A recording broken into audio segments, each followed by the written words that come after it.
प्रिय मित्रगण, TWR India द्वारा प्रस्तुत कार्यक्रम सत्य वचन में मैं एक बार फिर से आप सबों का हार्दिक स्वागत करता हूं। विशेषकर उन दर्शकों का भी जो आज पहली बार हमारे साथ इस कार्यक्रम में शामिल हुए हैं। इस कार्यक्रम में परमेश्वर के वचन का हम क्रमबद्ध रीति से अध्ययन करते आ रहे हैं और मित्रों, धीरे धीरे करते हुए हम लय व्यवस्था के अध्ययन के अंतिम भाग तक आज पहुंच गए हैं। परमेश्वर का वचन मनुष्य के जीवन को सत्य के मार्ग में आगे बढ़ाने में मदद करने के लिए हमें प्रदान किया गया है, जिससे कि उसके मार्गों को अपना सके और परमेश्वर की आशीषों का हम अपने जीवन में आनंद उठाने पाए। परमेश्वर की योजना मनुष्य को सिर्फ आशीष देने के लिए है, लेकिन यदि हम उसके नियमों, विधियों और उसकी इच्छा को पूरा करते हैं तभी आशीष के हम भागी होते हैं। इन दिनों हम बाइबल से लेवी व्यवस्था की पुस्तक में दिए गए परमेश्वर के विभिन्न नियमों का अध्ययन करते आ रहे हैं। इस्राएलियों को दिए गए नियम मानवकृत नियम नहीं है, इसलिए परमेश्वर ने अपनी विधियों के अनुसार उनके साथ व्यवहार किया। बाइबल मानवकृत पुस्तक नहीं है, ये परमेश्वर की प्रेरणा से मानव समाज को, मानव जाति को जीने के लिए नियम प्रदान करता है। इसलिए हम इसे सिलसिलेवार अध्ययन से समझने का प्रयास कर रहे हैं। आज लेवी व्यवस्था की पुस्तक के अंतिम अध्याय का हम अध्ययन करेंगे।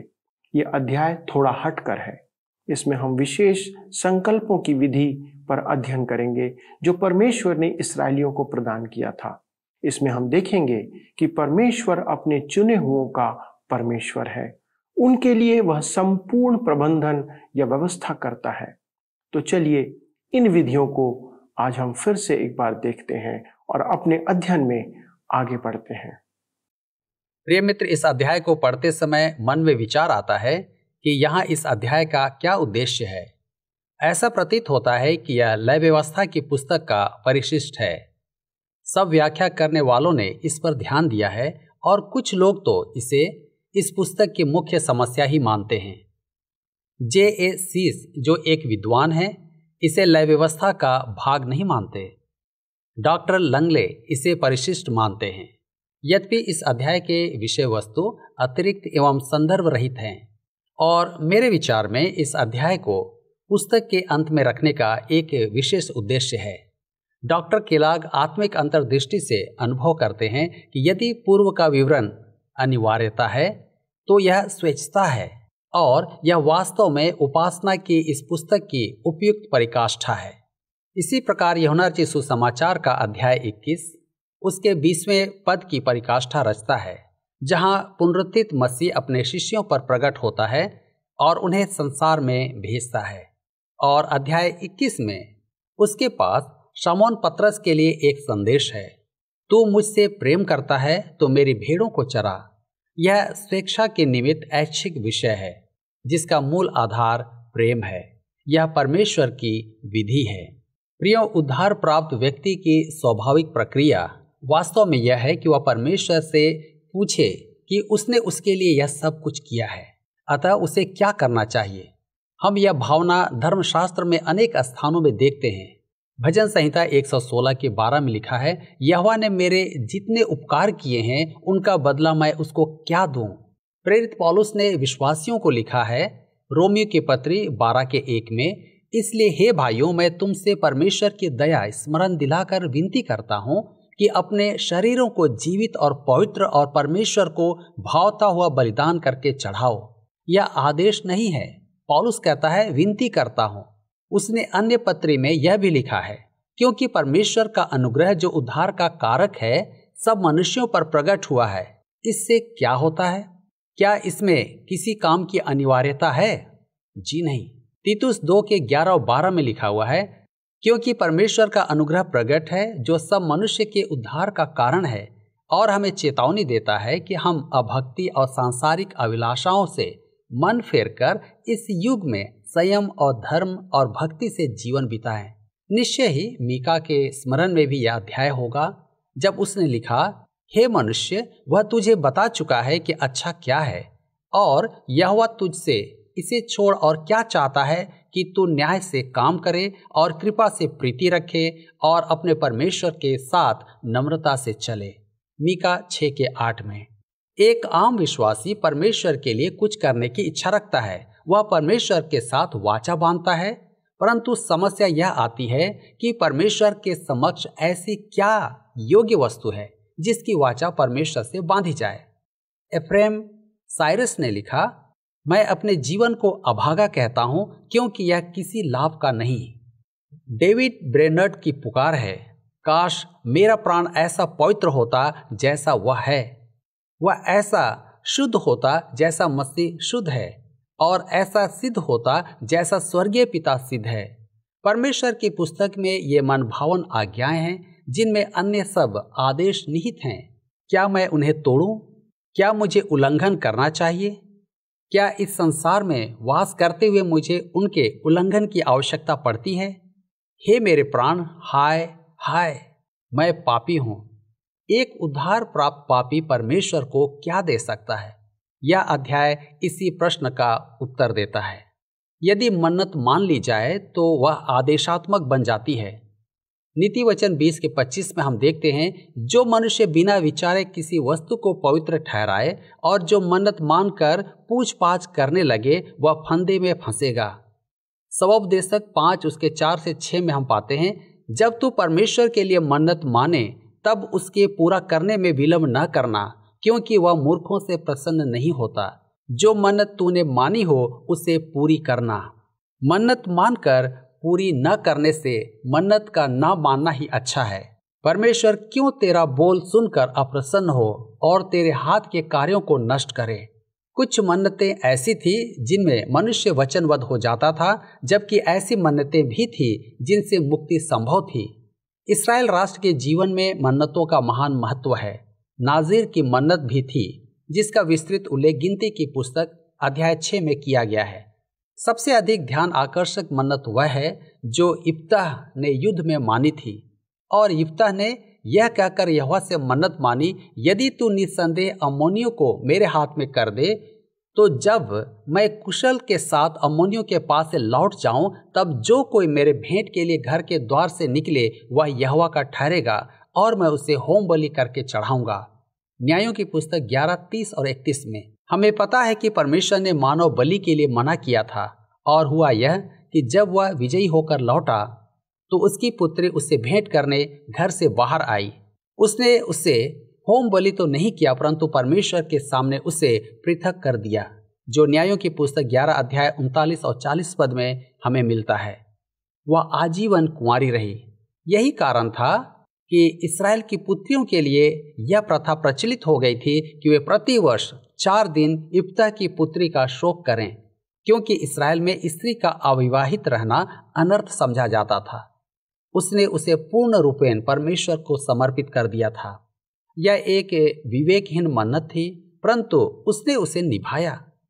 यदि मन्नत तोड़ दी जाए तो पाप बलि और अपराध बलि चढ़ाना आवश्यक था। लय व्यवस्था 5:4-6। मेरे विचार में आज अनेक मसीही जनों को दंड मिल रहा है, और जैसा पौलुस कहता है, अनेक सो गए हैं। ध्यान रखें, परमेश्वर आपको मन्नत मानने के लिए बाध्य नहीं करता है, यह आपकी अपनी इच्छा है। परंतु यदि आपने परमेश्वर के समक्ष वचन दिया है तो उसे पूरा करने के लिए समर्पित भी हों।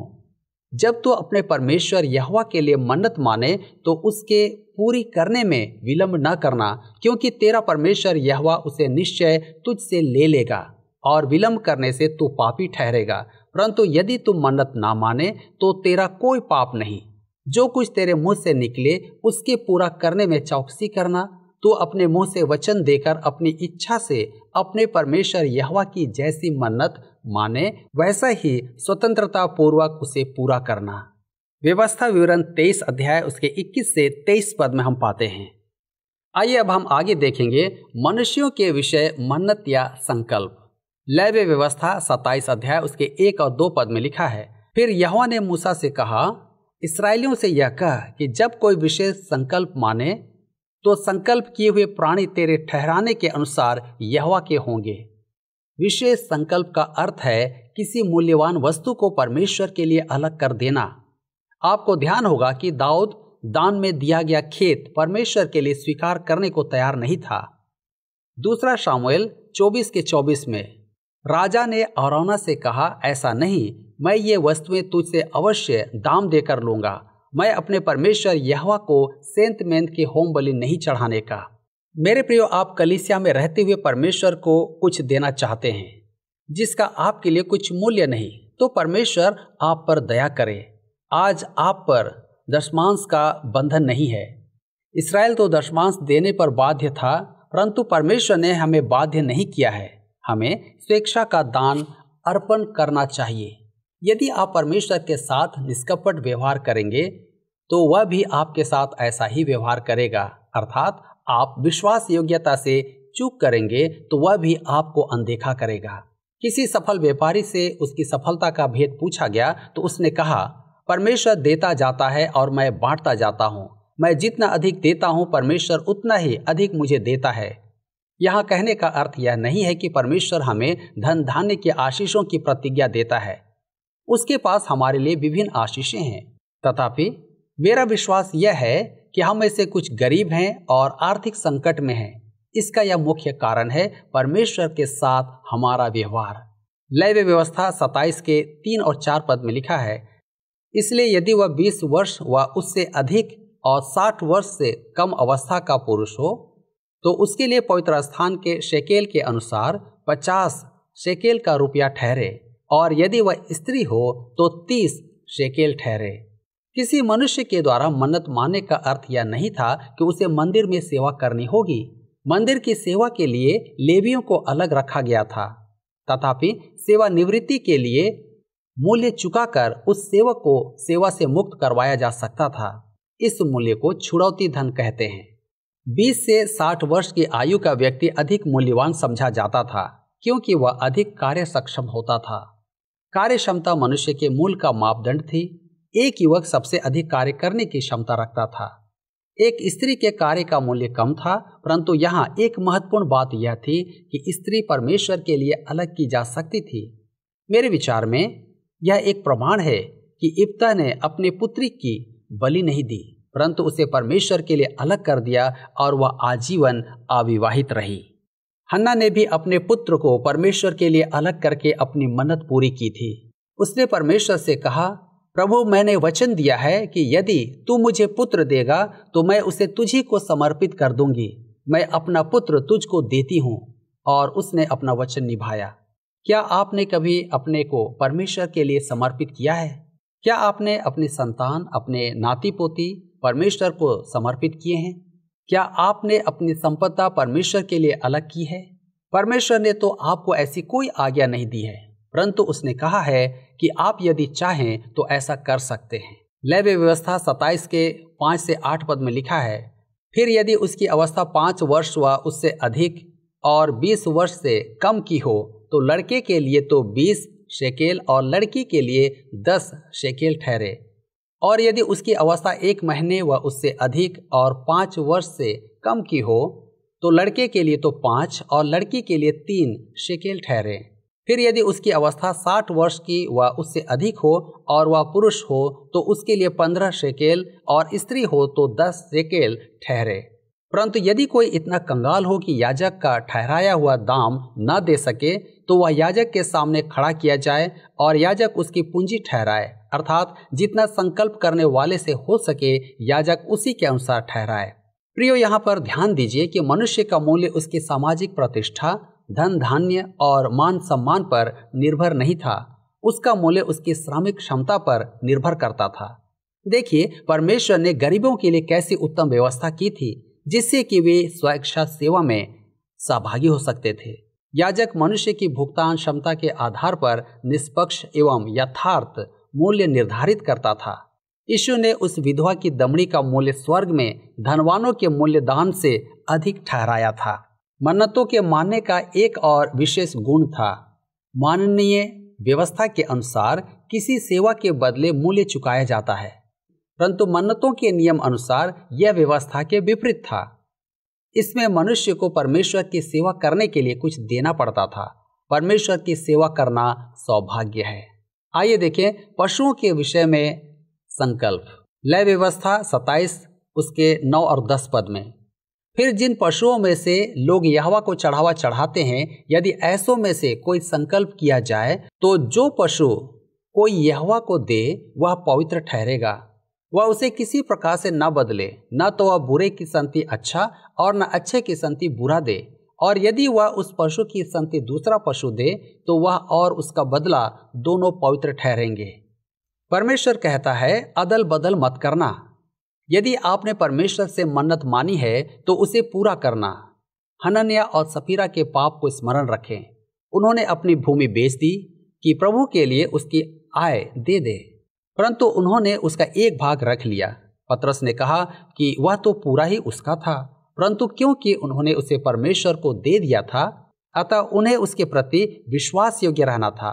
उन्होंने स्वेच्छा से संकल्प किया था, अतः उसमें से चोरी करने की आवश्यकता उन्हें नहीं थी। मेरे प्रियो, हम जो अध्ययन कर रहे हैं वह आज भी होता है। यदि आपने परमेश्वर से किसी बात की प्रतिज्ञा की है तो उसे पूरा करें, क्योंकि वह उसके लेखे में डाल दिया जाता है। हम जिस परमेश्वर से व्यवहार करते हैं वह सच्चा और जीवित परमेश्वर है। लय व्यवस्था 27:11 से 13 में लिखा है, और जिन पशुओं में से लोग यहोवा के लिए चढ़ावा नहीं चढ़ाते, ऐसों में से यदि वह हो तो वह उसको याजक के सामने खड़ा कर दे। तब याजक पशु के गुण और अवगुण दोनों विचार कर उसका मोल ठहराए, और जितना याजक ठहराए उसका मोल उतना ही ठहरे। और यदि संकल्प करने वाला उसे किसी प्रकार से छुड़ाना चाहे तो जो मोल याजक ने ठहराया हो उसमें उसका 5वां भाग और बढ़ा कर दे। संकल्प में अशुद्ध प्राणी रखा जा सकता था, परंतु उसे बलि नहीं किया जा सकता था। ऐसे प्राणी का मूल्य याजक निर्धारित करता था कि उस मूल्य का 5वां भाग दंड स्वरूप उसमें जोड़ा जाता था, क्योंकि वह अशुद्ध प्राणी था और उसे बलि नहीं चढ़ाया जा सकता था। अतः इस प्रकार उसे छुड़ाया जाता था। आइए देखें घरों के विषय में संकल्प। लय व्यवस्था 27 अध्याय के 14 और 15 पद में लिखा है, फिर यदि कोई अपना घर यहोवा के लिए पवित्र ठहराकर संकल्प करे तो याजक उसके गुण अवगुण दोनों विचार कर उसका मोल ठहराए, और जितना याजक ठहराया उसका मोल उतना ही ठहरे। और यदि घर का पवित्र करने वाला उसे छुड़ाना चाहे तो जितना रुपया याजक ने उसका मोल ठहराया हो उसमें वह 5वां भाग और बढ़ा कर दे, तब वह घर उसी का रहेगा। किसी मनुष्य की सबसे अधिक मूल्यवान संपत्ति उसका घर होता है। वह उसे परमेश्वर को दे सकता था। मेरे विचार में विश्वासी अपना मकान वरन अपनी संतान भी परमेश्वर को समर्पित कर दें तो अच्छा हो। आप उस घर में रह सकते हैं और परमेश्वर को किराया दे सकते हैं, क्योंकि अब वह उस मकान का स्वामी है। यदि वह किराया नहीं देना चाहता है तो वह उस मकान के मूल्य में उसका 5वां भाग जोड़कर उसे छुड़ा ले, या 5वां भाग एक प्रकार से उसका दंड था। एक बार किसी ने मुझे उसके घर में समर्पण कार्यक्रम हेतु बुलाया। उसने कहा कि वह चाहता है कि उसका घर परमेश्वर की संपत्ति ठहरे और मैं जब भी चाहूं वहां आ जा सकता हूं। वह यदि वास्तव में उस घर को परमेश्वर को दे चुका था तो उसे उसका किराया परमेश्वर को देना था। आप मुझसे पूछेंगे कि क्या वास्तव में ऐसा हो सकता है? मेरे विचार में ऐसा ही है। हम स्वेच्छा से परमेश्वर के समक्ष संकल्प करते हैं, तब हम प्रमाणित करते हैं कि हम मन की सच्चाई से समर्पित हैं या नहीं। आइए देखें भूमि के विषय में संकल्प। लय व्यवस्था 27 उसके 16 से 25 पद में लिखा है, फिर यदि कोई अपने निज भूमि का कोई भाग यहोवा के लिए पवित्र ठहराना चाहे तो उसका मोल इसके अनुसार ठहरे कि उसमें कितना बीज पड़ेगा। जितना भूमि में होमेर भर जौ पड़े उतनी का मोल 50 शेकेल ठहरे। और यदि वह अपना खेत जुबली के वर्ष के बाद पवित्र ठहराए तो जितने वर्ष दूसरे जुबली के वर्ष के बाकी रहें उन्हीं के अनुसार याजक उसके लिए रुपए का हिसाब करे। तब जितना हिसाब में आए उतना याजक के ठहराने से कम हो। और यदि खेत को पवित्र ठहराने वाला उसे छुड़ाना चाहे तो जो दाम याजक ने ठहराया हो उसमें वह 5वां भाग और बढ़ा कर दे, तब खेत उसी का ठहरेगा। और यदि वह खेत को छुड़ाना न चाहे, वह उसने उसको दूसरे के हाथ बेचा हो, तो खेत आगे को कभी न छुड़ाया जाए। परंतु जब वह खेत जुबली के वर्ष में छूटे तब पूरी रीति से अर्पण किए हुए खेत की नाई यहोवा के लिए पवित्र ठहरे, अर्थात वह याजक ही की निज भूमि हो जाए। फिर यदि कोई अपना मोल लिया हुआ खेत जो उसकी निज भूमि के खेतों में का न हो यहोवा के लिए पवित्र ठहराए, तो याजक जुबली के वर्ष तक का हिसाब करके उस मनुष्य के लिए जितना ठहराए उतना ही वह यहोवा के लिए पवित्र जानकर उसी दिन दे दे। और जुबली के वर्ष में वह खेत उसी के अधिकार में जिससे वह मोल लिया गया हो फिर आ जाए, अर्थात जिसकी वह निज भूमि हो उसी की फिर हो जाए। और जिस जिस वस्तु का मोल याजक ठहराए उसका मोल पवित्र स्थान ही के शेकेल के हिसाब से ठहरे, शेकेल 20 गेरा का ठहरे। मेरे प्रियो, यह एक जटिल पद्धति है। भूमि परमेश्वर की है तो भी वह परमेश्वर को समर्पित की जा सकती थी। भूमि का मूल्य उसकी उत्पादन क्षमता और जुबली वर्ष के संबंध में निर्धारित किया जाता था, क्योंकि भूमि जुबली वर्ष में उसके स्वामी को लौटा दी जाती थी। यदि कोई अपनी भूमि जुबली के पूर्व अति निकट समय में दान देना चाहता था तो उसका मूल्य जुबली वर्ष के संबंध में आंका जाता था। सत्य तो यह है कि ऐसा मनुष्य अत्यधिक स्वार्थी होगा। उधार में ली हुई भूमि परमेश्वर को समर्पित नहीं की जा सकती थी। परमेश्वर मनुष्य के मन को जानता है। आइए अब हम देखें संकल्प से पृथक 3 वस्तुएं अधिकृत रूप से परमेश्वर की हैं। लय व्यवस्था 27 के 26 और 27 पद में, पर घरेलू पशुओं को पहलौठा जो यहोवा का पहलौठा ठहरा है उसको तो कोई पवित्र न ठहराए, चाहे वह बछड़ा हो चाहे भेड़ व बकरी का बच्चा, वह यहोवा ही का है। परंतु यदि वह अशुद्ध पशु का हो तो उसका पवित्र ठहराने वाला उसको याजक के ठहराए हुए मोल के अनुसार उसका 5वां भाग और बढ़ाकर छुड़ा सकता है, और यदि वह न छुड़ाया जाए तो याजक के ठहराए हुए मोल पर बेच दिया जाए। मनुष्य हो या पशु, पहलौठा सदैव परमेश्वर का था और उसे मन्नत में परमेश्वर को समर्पित नहीं किया जा सकता था। परमेश्वर अपने अधिकार की मान्यता के विषय में समझौता नहीं करता है। लय व्यवस्था 27 अध्याय उसके 28 और 29 पद में हम देखते हैं, परंतु अपनी सारी वस्तुओं में से जो कुछ यहोवा के लिए अर्पण करे, चाहे मनुष्य हो चाहे पशु, चाहे उसकी निज भूमि का खेत हो, ऐसी कोई अर्पण की हुई वस्तु न तो बेची जाए और न छुड़ाई जाए। जो कुछ अर्पण किया जाए वह यहोवा के लिए परम पवित्र ठहरे। मनुष्यों में से जो कोई अर्पण किया जाए वह छुड़ाया न जाए, निश्चय वह मार डाला जाए। दूसरे वर्ग में वे वस्तुएं आती हैं जो पहले मन्नत में परमेश्वर को समर्पित की जा चुकी हैं, अर्थात किसी वस्तु का समर्पण 2 बार नहीं किया जाए। यहोशू 6 अध्याय में हमने देखा है कि यरीहो परमेश्वर को विनाश के निमित्त समर्पित कर दिया गया था। आकान ने विनाश करने के लिए नियत वस्तु घर में रख ली थी, जिसका परिणाम यह हुआ कि उसका सर्वनाश हुआ। आप देख सकते हैं यहोशू 6 और 7 अध्याय में। आगे हम देखते हैं लय व्यवस्था 27 अध्याय के 30 से 33 पद में। फिर भूमि की उपज का सारा दशमांश, चाहे वह भूमि का बीज हो चाहे वृक्ष का फल, वह यहोवा ही का है, वह यहोवा के लिए पवित्र ठहरे। यदि कोई अपने दशमांश में से कुछ छुड़ाना चाहे तो 5वां भाग बढ़ाकर उसको छुड़ाए। और गाय बैल और भेड़ बकरियां अर्थात जो जो पशु गिनने के लिए लाठी के तले निकल जाने वाले हैं, उनका दशमांश अर्थात 10-10 पीछे एक एक पशु यहोवा के लिए पवित्र ठहरे। कोई उसके गुण अवगुण न विचारे और न उसको बदले, और यदि कोई उसको बदल भी ले तो वह और उसका बदला दोनों पवित्र ठहरे और वह कभी छुड़ाया ना जाए। दशमांश भी परमेश्वर का है और उसे मन्नत में समर्पित करना वर्जित था। लय व्यवस्था 27 के 34 में हम पढ़ते हैं, जो आज्ञा यहोवा ने इस्राएलियों के लिए सीनै पर्वत पर मूसा को दी थी वे ये ही हैं।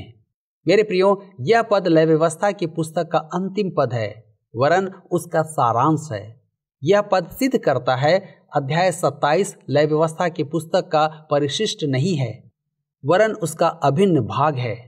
व्यवस्था के अधीन मनुष्य के लिए परमेश्वर के विचार हैं। आज मनुष्य को परमेश्वर के अनुग्रह का आभारी होना चाहिए। पौलुस तीतुस को लिखता है, तीतुस की पत्री 2 के 11 से 14 पद में, क्योंकि परमेश्वर का अनुग्रह प्रकट है जो सब मनुष्यों के उद्धार का कारण है और हमें चिताता है कि हम अभक्ति और सांसारिक अभिलाषाओं से मन फेरकर इस युग में संयम और धर्म और भक्ति से जीवन बिताएं और उस धन्य आशा की अर्थात अपने महान परमेश्वर और उद्धारकर्ता यीशु मसीह की महिमा के प्रकट होने की बाट जोहते रहें, जिसने अपने आप को हमारे लिए दे दिया कि हमें हर प्रकार के अधर्म से छुड़ा ले और शुद्ध करके अपने लिए एक ऐसी जाति बना ले जो भले भले कामों में सरगर्म हो। क्या आपको यह कार्यक्रम पसंद आया? अभी हमें एक मिस कॉल करें और आप अगले विजेता हो सकते हैं।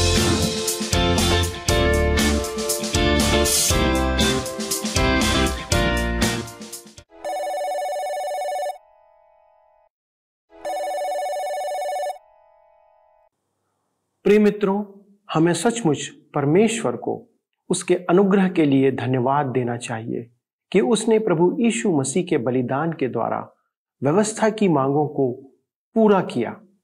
जब हम उस पर विश्वास के द्वारा पापों से उद्धार प्राप्त करते हैं तो हम पापी से धार्मिकता को पा लेते हैं, लेकिन पापी संसार का प्रभाव हम पर बना रहता है।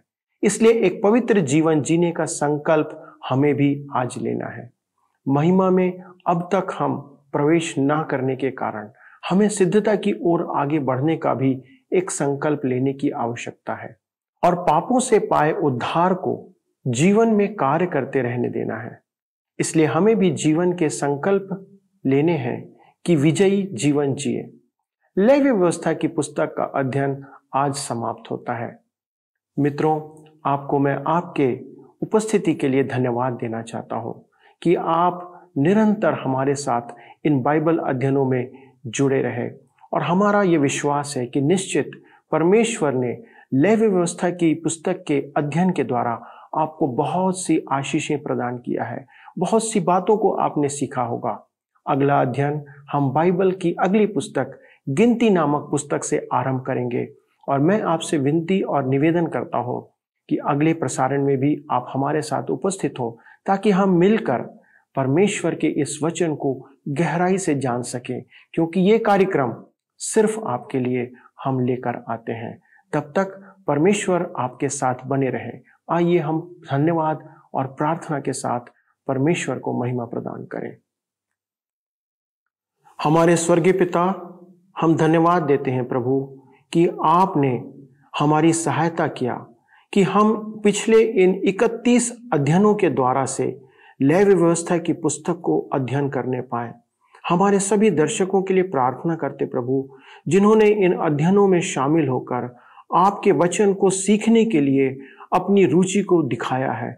हमारी विनती है प्रभु, एक एक वचन जो बोया गया है वो हमारे लोगों के जीवन में, हमारे दर्शकों के जीवन में कार्य करे और इसके द्वारा से प्रभु हम आपको महिमा देने पाए।